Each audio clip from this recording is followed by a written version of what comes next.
Clip number 480۔ اس clip میں آپ قرآن پاک کی سورہ یونس کی آیت نمبر 18 سے 19 تک کی تلاوت، ترجمہ اور تفسیر قرآن صراط الجنان سماعت فرمائیں گے۔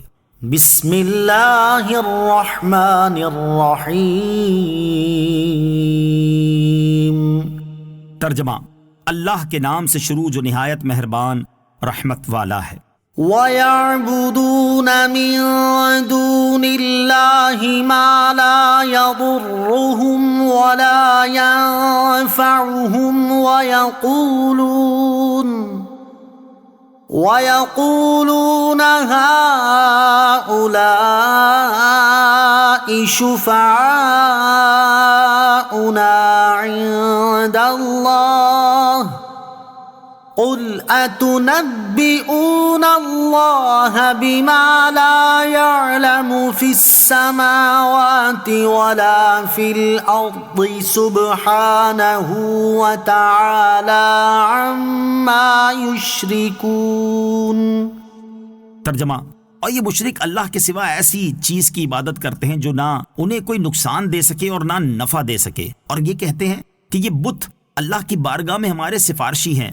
تم فرماؤ، کیا تم اللہ کو وہ بات بتاتے ہو جو اس کے علم میں نہ آسمانوں میں ہے اور نہ زمین میں؟ وہ ان کے شرک سے پاک اور بلند و بالا ہے۔ وَيَعْبُدُونَ، اور وہ عبادت کرتے ہیں۔ مشرکین بتوں کی عبادت بھی کرتے تھے اور انہیں اللہ عز و جل کی بارگاہ میں اپنا شفیع بھی مانتے تھے۔ اس آیت میں اللہ تعالیٰ نے پہلے بتوں کی عبادت کرنے کا رد فرمایا کہ یہ مشرکین جن بتوں کی عبادت کرتے ہیں وہ اپنے نافرمان کو نہ تو نقصان پہنچا سکتے ہیں اور نہ ہی اپنے عبادت گزار کو کوئی نفع دے سکتے ہیں، کیونکہ وہ بے جان پتھر ہیں، نفع و نقصان پہنچانے کی قدرت نہیں رکھتے۔ جبکہ عبادت تعظیم کی سب سے اعلیٰ قسم ہے تو اس کا مستحق وہی ہوگا کہ جو نفع و نقصان پہنچانے، زندگی اور موت دینے پر قدرت رکھتا ہو۔ اس کے بعد بتوں کو اللہ عز و جل کی بارگاہ میں اپنا شفیع ماننے کا رد فرمایا۔ بعض مفسرین فرماتے ہیں مشرکین کا عقیدہ یہ تھا کہ صرف اللہ تعالیٰ کی عبادت کرنے کے مقابلے میں اللہ عز و جل کی تعظیم اس میں زیادہ ہے کہ بتوں کی عبادت کی جائے، اور وہ یہ کہتے تھے کہ ہم اس قابل نہیں کہ اللہ عز و جل کی عبادت کر سکیں، اس لیے ہم ان بتوں کی عبادت میں مشغول ہوتے ہیں کیونکہ یہ اللہ تعالیٰ کی بارگاہ میں ہماری شفاعت کریں گے۔ بتوں کو شفیع ماننے اور اللہ تعالیٰ کے نیک بندوں کو شفیع ماننے میں فرق۔ مشرکین شفاعت کے چکر میں بتوں کی عبادت کرتے تھے، اور یہ دونوں چیزیں ہی غلط تھیں۔ ایک تو شرک اور دوسرا ایسے بتوں کو شفیع ماننا جن کو اللہ عز و جل کی طرف سے کوئی اذن نہیں دیا گیا۔ اور یہیں سے مشرکوں اور مسلمانوں کے درمیان فرق ہو گیا کہ مسلمان انبیاء کرام علیہ الصلوۃ والسلام اور اولیاء و صالحین کو اپنا شفیع مانتے ہیں لیکن ان کی عبادت نہیں کرتے، اور پھر جن ہستیوں کو شفیع مانتے ہیں ان کو اللہ عز و جل نے شفاعت کا اختیار بھی دیا ہے، جیسا کہ قرآن و حدیث سے ثابت ہے۔ تو گویا مشرکوں نے دو کام کیے اور دونوں غلط، یعنی شرک اور نا اہلوں کی شفاعت کا عقیدہ، اور مسلمانوں نے عقیدہ شفاعت رکھا لیکن ویسا جیسا ان کے رب کریم عز و جل نے فرمایا۔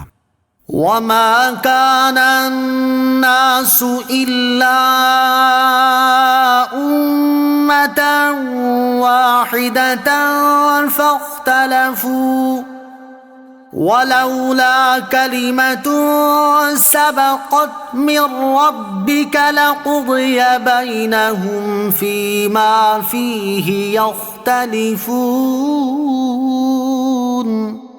ترجمہ، اور سب لوگ ایک ہی امت تھے پھر مختلف ہو گئے، اور اگر تیرے رب کی طرف سے ایک بات پہلے نہ ہو چکی ہوتی تو ان کے درمیان ان کے باہمی اختلافات کا فیصلہ ہو گیا ہوتا۔